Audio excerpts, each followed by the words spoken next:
Eleanor Matthews smoothed her black dress and stepped into the oak-paneled law office, the scent of leather and old books wrapping around her like a shroud. 3 days had passed since David's funeral, yet she still felt like she was moving through fog.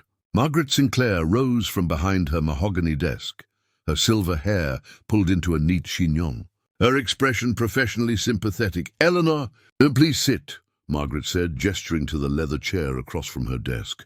"I know this is difficult, but we need to discuss David's will." Eleanor settled into the chair, her purse clutched tightly in her lap.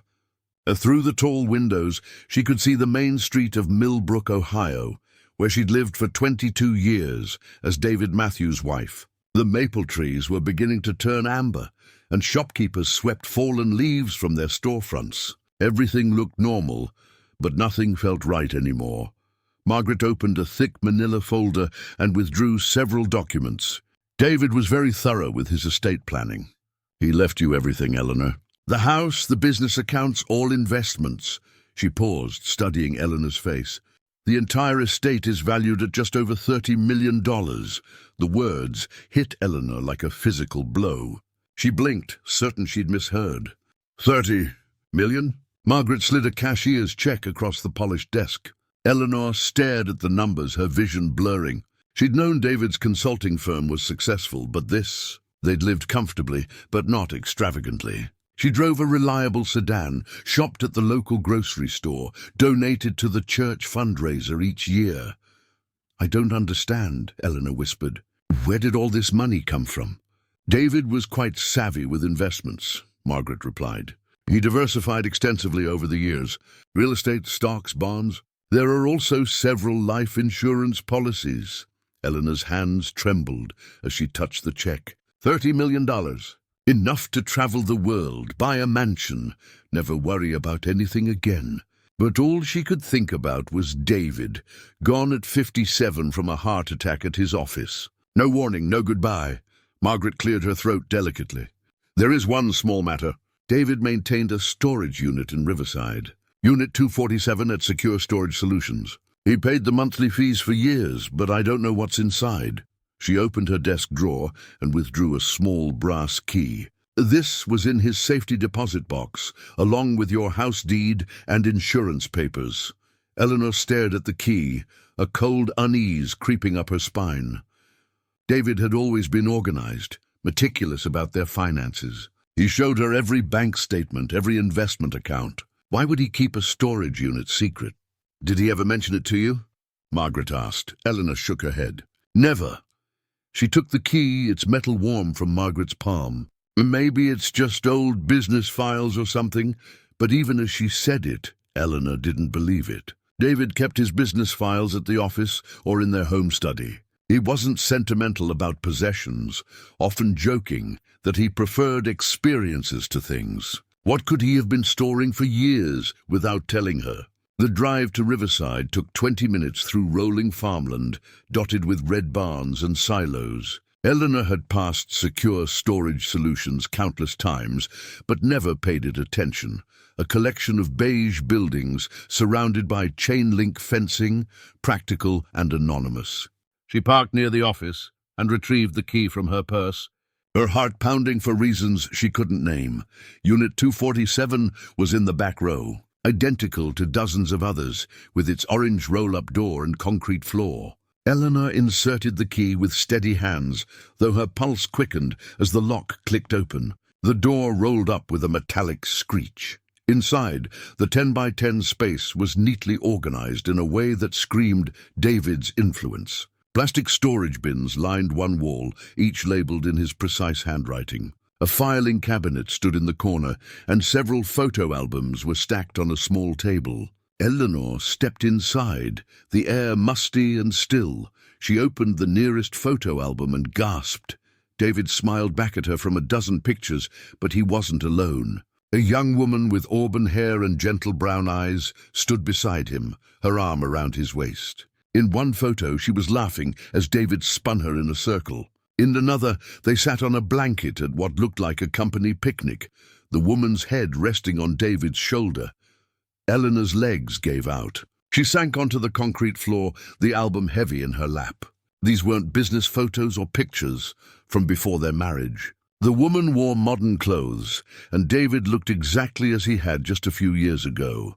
With shaking hands, Eleanor turned the page. More photos revealed a small boy with David's dark hair and serious eyes. The woman, who was she, held the toddler while David pushed him on a swing. The three of them built sandcastles on a beach Eleanor didn't recognize.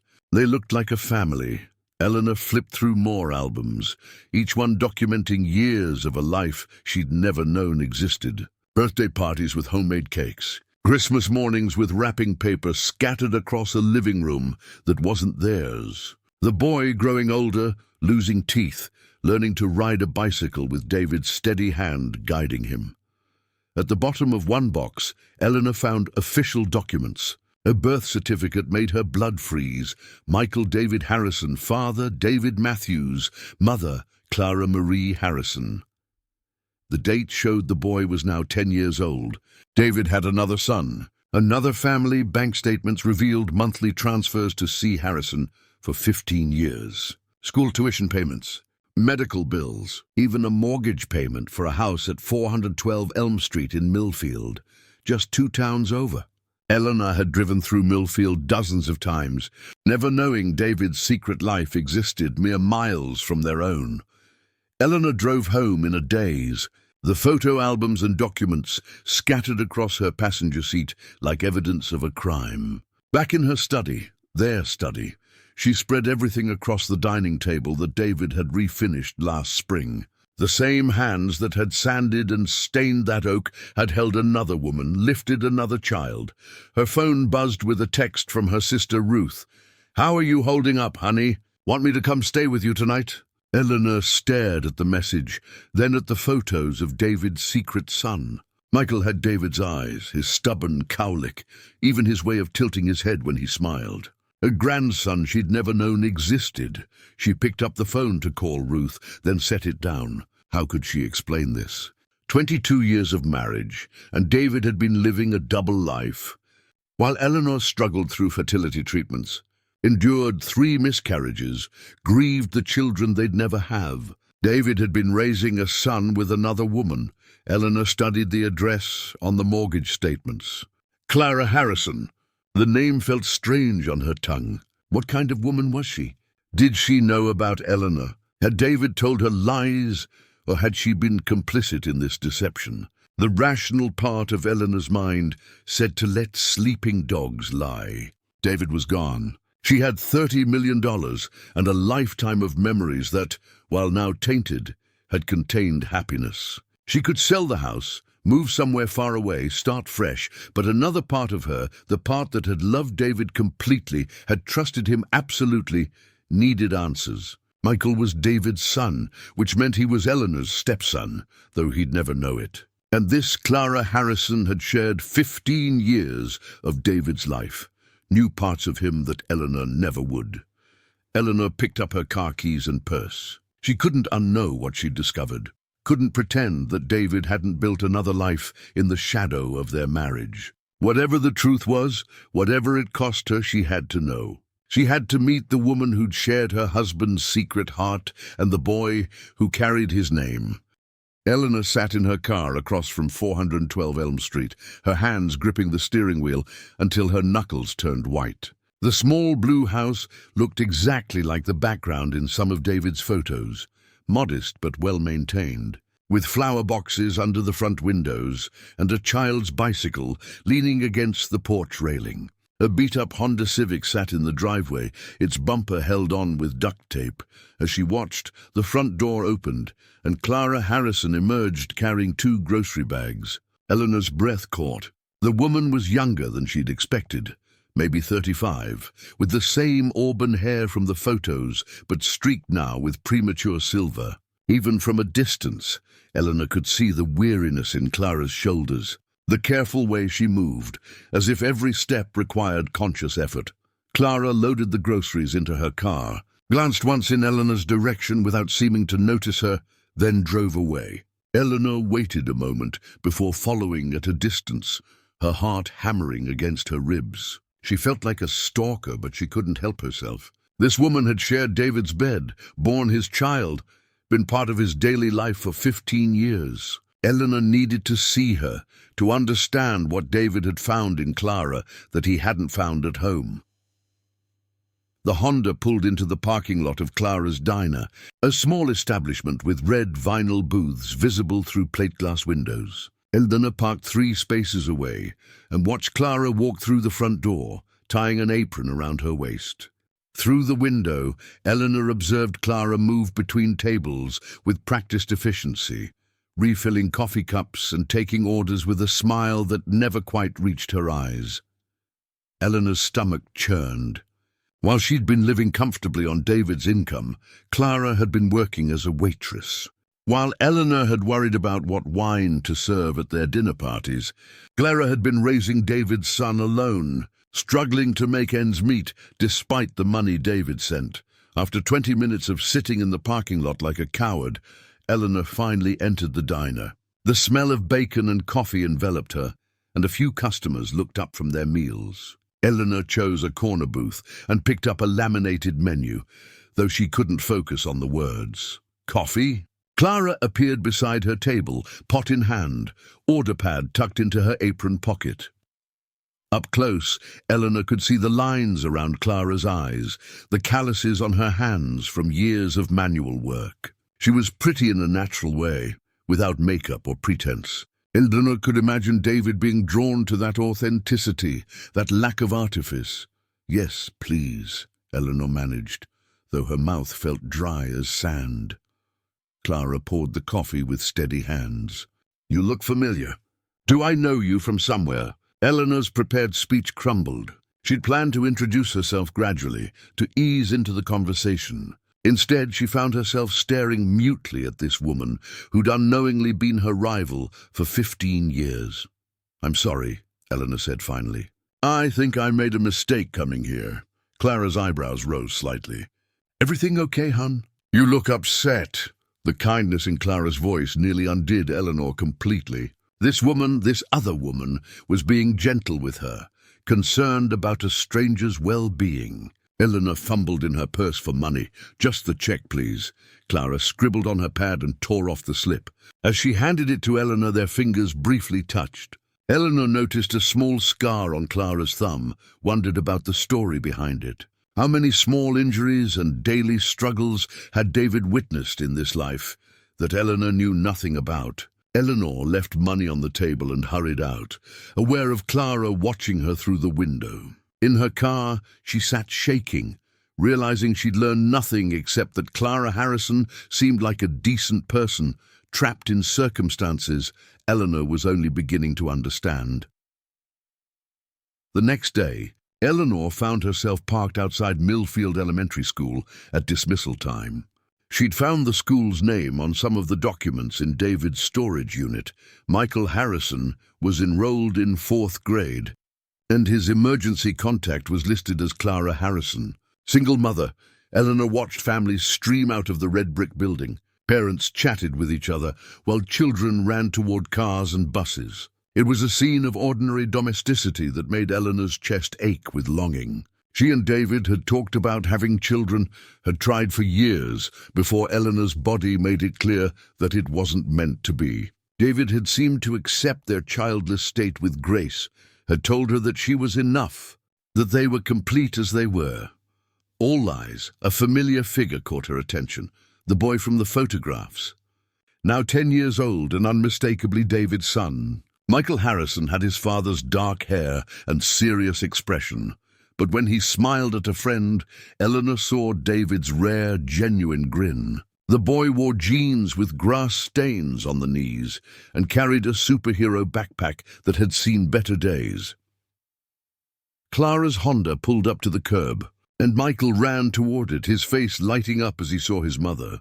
Eleanor watched Clara lean over to unlock the passenger door, watched Michael climb in, and immediately start chattering about his day. Even through the closed car windows, Eleanor could see the animation in his gestures, the way Clara listened with complete attention. Eleanor made her decision. Before she could lose her nerve, she got out of her car and approached the Honda just as Clara was putting it in gear. "Excuse me," Eleanor called, her voice stronger than she felt. "Are you Clara Harrison?" Clara's face immediately became guarded, the way women learn to be when approached by strangers, especially around their children. She rolled down her window partway but kept the car in drive. "Who's asking?" Eleanor's carefully rehearsed introduction died in her throat. Standing there in her expensive coat next to Clara's battered car, she felt the gulf between their worlds acutely. Other parents were starting to stare, sensing drama in the air. "I knew David Matthews," Eleanor said finally, the color drained from Clara's face. Her hands tightened on the steering wheel, and Eleanor heard Michael ask from the passenger seat, "Mom, who is it?" Clara's eyes traveled over Eleanor's face, taking in the expensive clothes, the manicured nails, the wedding ring that matched the one David had worn. Recognition dawned slowly, followed by something that might have been fear. "You're his wife," Clara said quietly. It wasn't a question. The accusation hung in the air between them. Eleanor was suddenly aware of the other parents watching, of Michael's curious face peering around his mother. The afternoon sun felt too bright. The ordinary school parking lot transformed into a stage for a drama Eleanor had never wanted to be part of. Eleanor corrected, her voice barely above a whisper. "David died last week." Clara's reaction was immediate and visceral. Her face crumpled as if Eleanor had struck her, and a sound somewhere between a gasp and a sob escaped her throat. Her hands flew to her mouth, and for a moment she looked like she might faint. "Mom." Michael's voice was sharper now, alarmed by his mother's distress.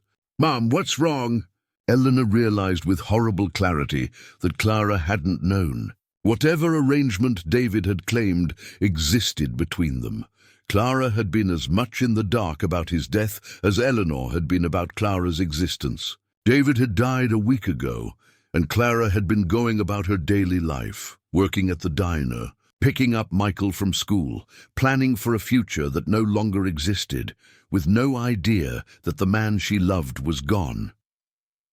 Eleanor wanted to run, to disappear, to undo this moment entirely. But Clara was staring at her with such raw devastation that Eleanor couldn't move. Whatever happened next, whatever painful truths emerged, they were both David's victims now. Clara's living room felt smaller, with Eleanor sitting on the threadbare sofa, her expensive purse looking out of place among the second-hand furniture, and children's drawings taped to the walls. Michael sat at the kitchen table, supposedly doing homework, but stealing glances at the strange woman who had made his mother cry in the school parking lot.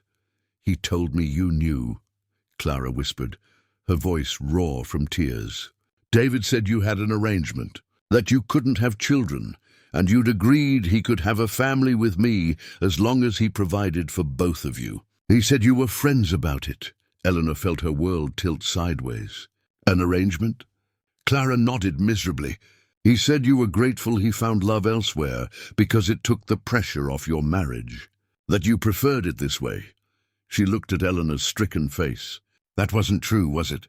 "I spent 3 years in fertility treatments," Eleanor said quietly.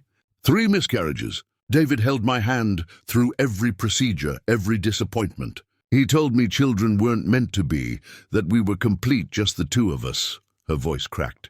22 years of marriage, and I never knew you existed."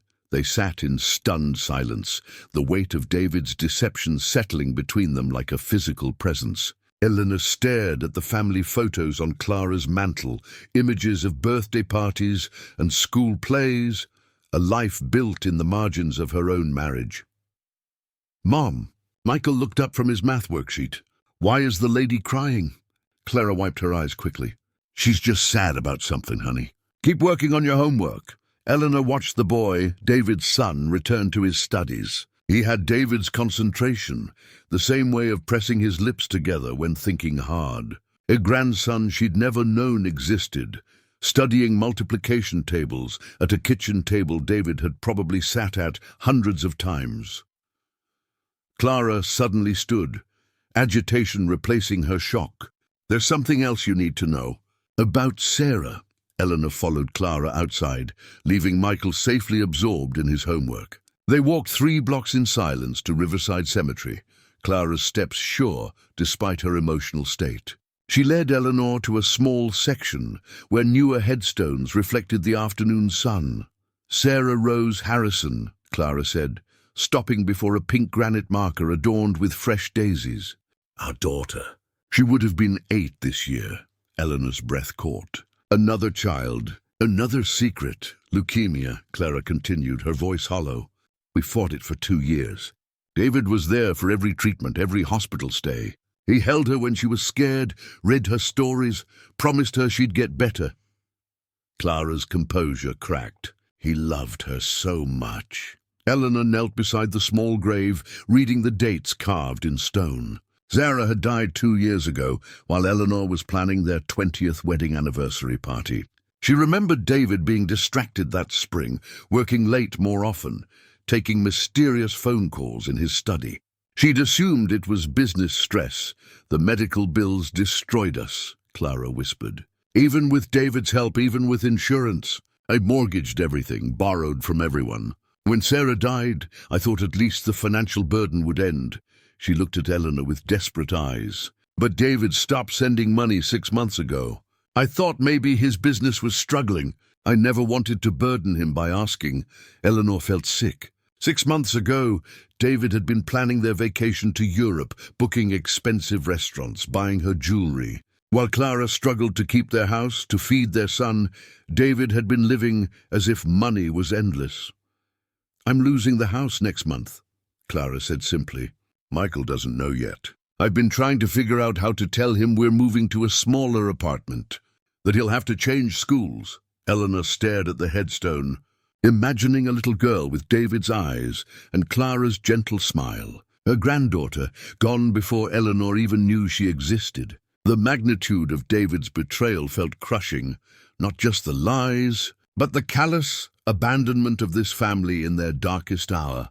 That night, Eleanor sat in her bedroom surrounded by financial documents and photo albums from David's storage unit. She studied pictures of Sarah, a beautiful child with pigtails and a gap-toothed grin, building snowmen with her father, opening Christmas presents with the pure joy only children possessed.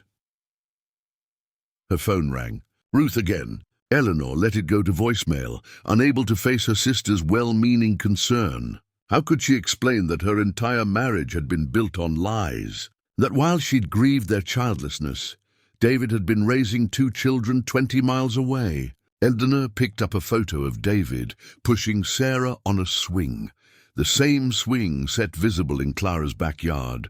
The little girl's head was thrown back in laughter, and David's face showed unguarded happiness Eleanor rarely saw at home. She realized with painful clarity that David had given his secret family the parts of himself he'd withheld from her.